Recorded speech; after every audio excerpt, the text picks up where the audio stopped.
Corona సమయంలోనూ రైతులు పనిచేసి అందరికీ అన్నం పెట్టారని ఏపీ సీఎం చంద్రబాబు అన్నారు.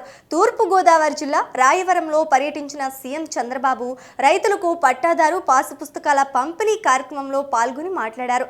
రైతుల భూమి పత్రాలపై జగన్ ఫోటో ఎందుకు వేశారో అర్థం కాలేదన్నారు. గత ప్రభుత్వ నేతలవి ప్రమాదకరమైన ఆలోచనలని, మీ భూమి మీ హక్కు అని ఎన్నికల ప్రచారంలోనే తాము చెప్పినట్లు గుర్తు చేశారు. రాజముద్ర వేసి పాస్బుక్లు ఇస్తామని హామీ ఇచ్చామని, దాన్ని ఇప్పుడు నెరవేర్చామని తెలిపారు. మనందరికీ భూమి అనేది ఒక అటాచ్మెంట్. మన తల్లిదండ్రుల నుంచి, మన పూర్వీకుల నుంచి ఆ భూమి మనకు వారసత్వంగా వస్తూ ఉంది. కొంతమంది కష్టపడుతున్నాం, అదనంగా భూమి కొనే పరిస్థితికి వస్తుంది.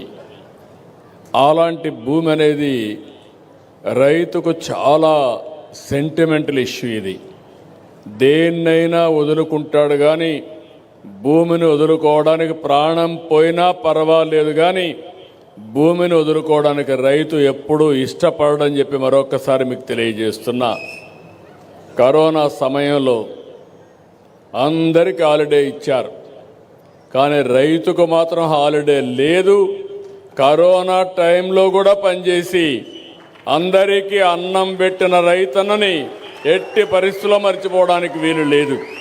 నేను ఆ రోజు చెప్పాను, తప్పు చేస్తున్నారని ఆనాటి ప్రభుత్వంలో ఉండే ముఖ్యమంత్రికి, పార్టీకి హెచ్చరించాను. సున్నితమైన సమస్యతో తలగొక్కుంటే మసి అయిపోతారని కూడా చెప్పా. లెక్క పెట్టుకోవాలా. అహంకారం కళ్ళపైకెక్కి ఎంతవరకు పోయిందంటే, మీ తల్లో, మీ తండ్రో, మీ తాత ముత్తాతలు ఇచ్చిన ఆస్తికి ఆయన ఫోటో వేసుకోవడం. ఇది ఎక్కడ చౌర్యం నాకైతే అర్థం కాల.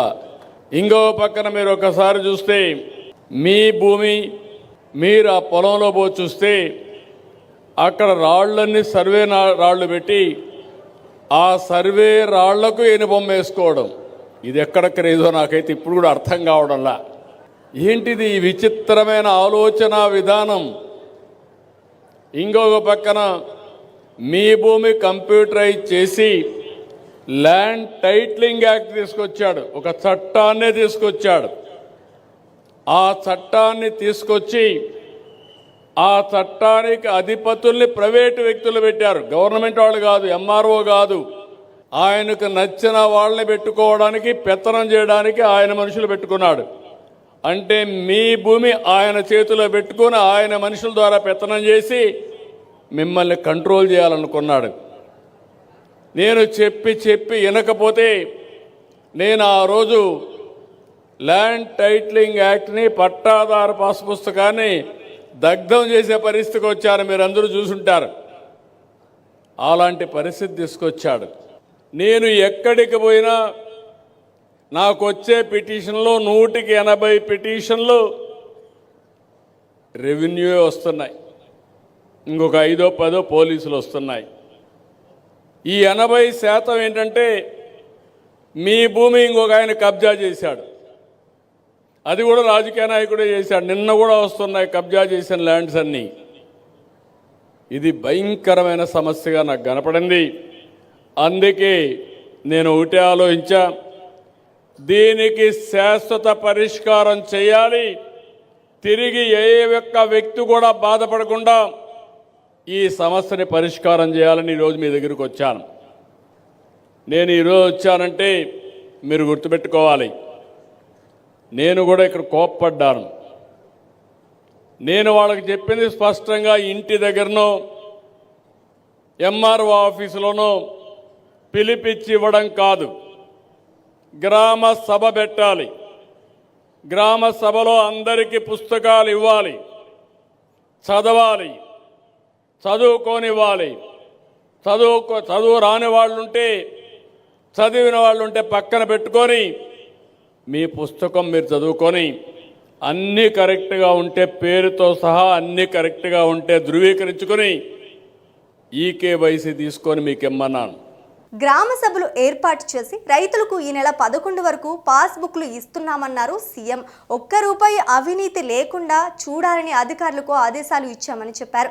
ఎంఆర్ఓలు, ఆర్డీఓలు, మిగతా సిబ్బంది మనసు పెట్టి పనిచేయాలన్నారు. వచ్చే నెలలో మళ్ళీ సర్వే చేసి పాస్బుక్లు ఇస్తామన్నారు. ఒక్కసారి ప్రింట్ అయ్యాయంటే ఇక జీరో మిస్టేక్స్ ఉండాలని అధికారులకు చెప్పామన్నారు. భూమికి సంబంధించి 29 అంశాలపై ఫిర్యాదులు వచ్చాయని అన్నింటినీ పరిష్కరించామని చెప్పారు. 22A భూములపై వచ్చిన సమస్యలన్నీ తొలగిస్తున్నామని, రైతుల భూ రికార్డులని బ్లాక్ చైన్ లో భద్రంగా ఉంటాయని చెప్పారు. ఎవరైనా భూ కబ్జా చేయాలంటే భయపడేలా చర్యలు తీసుకుంటాం అని సీఎం చంద్రబాబు తెలిపారు. నేను ఈ రోజు మీకు ఇస్తున్నానంటే నిన్నటి వరకు జరిగిన ట్రాన్స్ఫర్స్ అన్నీ కూడా రిజిస్ట్రేషన్స్ అన్నీ పరిగణలో తీసుకొని నాకు ఎంత డబ్బులైనా పర్వాలేదు లేటెస్ట్ పాస్బుక్ మీకు ఇచ్చే బాధ్యత ఈ ప్రభుత్వం తీసుకుంటామని మీ అందరికీ హామీ ఇస్తున్నా. దీనివల్ల మీకు ఒక భరోసా, ఒక భద్రత వచ్చే పరిస్థితి వస్తుంది. నేను ఒక పర్పస్ కోసం వచ్చా, ఒక పని మీద వచ్చా. పని మీద వచ్చినప్పుడు ఆ 900 మంది ఎంతమందికి పట్టాదారు పాసు పుస్తకాలు ఇస్తే అంతమంది ఇక్కడ కూర్చొని ఒకసారి వాళ్ళు చూసి మాకందరికి కరెక్ట్గా ఉన్నాయని చెప్పుంటే నేను చాలా సంతోషించేవాడిని. అది నా అభిమతం. నేరుగా నేను మీకు ఇవ్వాలనుకుంటున్నాను. నేను అన్నీ ఇవ్వలేను కాబట్టి గ్రామ సభలు పెట్టి ప్రజా సమక్షంలో ఈ పుస్తకాలు ఇవ్వాలనుకుంటున్నా. ఒక్క రూపాయి అవినీతి లేకుండా, ఒక్క రూపాయి లంచాలు లేకుండా, ఎవరి పెత్తనం లేకుండా మీ భూమి మీ హక్కు అది ఇచ్చే బాధ్యత నేను తీసుకోవాలని చెప్పి అనుకుంటున్నాను. అలాంటి సమయంలో అధికార యంత్రాంగానికి చెప్పాను, కొంతవరకు చేశారు కానీ దీన్ని ఇంకా పర్ఫెక్ట్గా చేయాల్సిన అవసరం ఉంది. ఎమ్మెల్యేలు బాధ్యత తీసుకోవాలి, ఎంపీలు బాధ్యత తీసుకోవాలి. ఇది మీ బాధ్యత. ప్రజలకు సేవ చేయడం అంటే ఏదో 4 పనులు అడగడమే కాదు. ఇబ్బంది లేని పరిపాలన, సుపరిపాలన ఇవ్వాల్సిన అవసరం ఉంది. ఎంఆర్ఓ వాళ్ళు కోరుతున్నా, ఆర్డీ వాళ్ళు కోరుతున్నా, సమర్థవంతంగా లాస్ట్ మైల్లో ఇది అమలు కావాలి.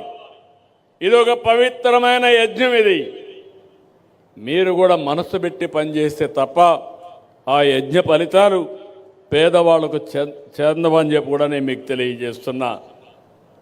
అందుకని ఈ నెల 11వ తారీఖు వరకు ఇస్తున్నాం. నెక్స్ట్ మంత్ నుంచి 9వ తారీఖే లాస్ట్ డేట్.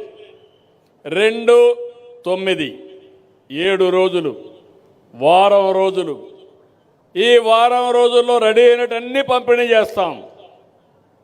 మళ్ళీ 20 రోజులు సర్వేలు చేస్తాం, ప్రింటింగ్ చేపిస్తాం, ప్రూఫ్ ఆఫ్ కాన్సెప్ట్ చూపిస్తాం. చూసిన తర్వాత అన్నీ బాగుంటే ఫైనల్గా చేపించి మళ్ళీ 2 నుంచి గ్రామ సభలు డేట్లు ఇస్తాం.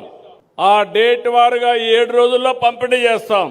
పాసు పుస్తకాల పంపిణీలో నిర్లక్ష్యంపై సీఎం సీరియస్ అయ్యారు. ఈ వ్యవహారానికి సంబంధించి అధికారులపై సీఎం ఆగ్రహం వ్యక్తం చేశారు.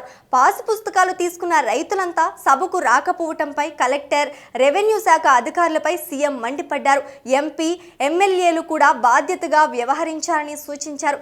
ఇటువంటి ఘటనలు పునరావృతం అయితే చర్యలు తప్పవని హెచ్చరించారు. పట్టాదారు పాసు పుస్తకాల పంపిణీలో పారదర్శకత ఉండాలని సీఎం చంద్రబాబు స్పష్టం చేశారు. లేకుంటే ఒకప్పుడు అధికార యంత్రాంగం ఉంది, బాధ్యత లేకుండా చేశారు, లింక్ డాక్యుమెంట్స్ లేకుండా చేశారు. ఒక ఆర్డర్ పాస్ చేస్తే ఎందుకు పాస్ చేశారో దానికి ఆధారాలు కూడా లేకుండా కొన్ని దిక్కలు పోయే పరిస్థితి వచ్చింది. ఇప్పుడు అందుకే అన్నీ కూడా సర్వే చేపిస్తున్నాం, ఒక పద్ధతి ప్రకారం చేస్తున్నాం. ఇది అయిన తర్వాత మీ రికార్డ్స్ అన్ని బ్లాక్ చైన్లో టెక్నాలజీ ఉపయోగించి పెడుతున్నాం. మీరు ఆ విషయం గుర్తుపెట్టుకోవాలి. మీకు ఇచ్చిన పట్టాదారు పాస్ పుస్తకాన్ని మీరు చూశారు, ఇది ఎవ్వడు ట్యాంపర్ చేయలేడు. మీ పుస్తకాలు, మీ యొక్క డాక్యుమెంట్స్ ఎక్కడైతే ఎంఆర్ఓ ఆఫీసులో కంప్యూటర్లో క్లౌడ్లో ఉంటాయో దాన్ని కూడా ఎవ్వరు కూడా ట్యాంపర్ చేయలేరు. ప్రపంచంలోని best technology, block chain technology ఎలాంటి ట్యాంపర్ చేయడానికి వీలు లేకుండా ఉండే టెక్నాలజీ, ఎవడైనా ట్యాంపర్ చేసి పట్టుకొని మక్కలు ఎరగొట్టే టెక్నాలజీని ఇక్కడ ఇంప్లిమెంట్ చేస్తున్నామని చెప్పి కూడా నేను మీకు తెలియజేస్తున్నాను. ఎవడు చేయకూడదు. అది వస్తే ఇంక మీకు ఇబ్బంది లేదు. ఈరోజు మీరు ఇక్కడ చూశారు, మీరు ఎక్కడైనా సరే స్కానింగ్ చేసి మీ పుస్తకంలో ఒకసారి ఆ స్కానింగ్ చేసి మీ భూమి మీ పేరుతో ఉందా లేదా అని ఆటోమేటిక్గా తెలిసిపోతుంది. ఎవరైనా మీకు డౌట్ ఉంటే ఖర్చు కూడా లేదు, ఫోన్ ఉంటే ఒకసారి స్కానింగ్ చేసుకొని చూసుకోండి. నిద్రపోయేటప్పుడు ఒకసారి చూడండి, నిద్ర లేచినప్పుడు ఒకసారి చూడండి. మీ భూమి మీ పేరుతో ఉందా లేదా ఒకసారి చెక్ చేసుకొని హాయిగా పడుకొని నిశ్చింతగా పడుకునే పరిస్థితి తేవాలనేది నా అభిమతం. అందుకనే ఈ కార్యక్రమానికి శ్రీకారం చుట్టాను. ఓసారి మనకు ఆర్కైవ్స్లో కొన్ని రికార్డ్స్ ఉంటాయి, అవి కూడా కంప్యూటరైజ్ చేస్తాం.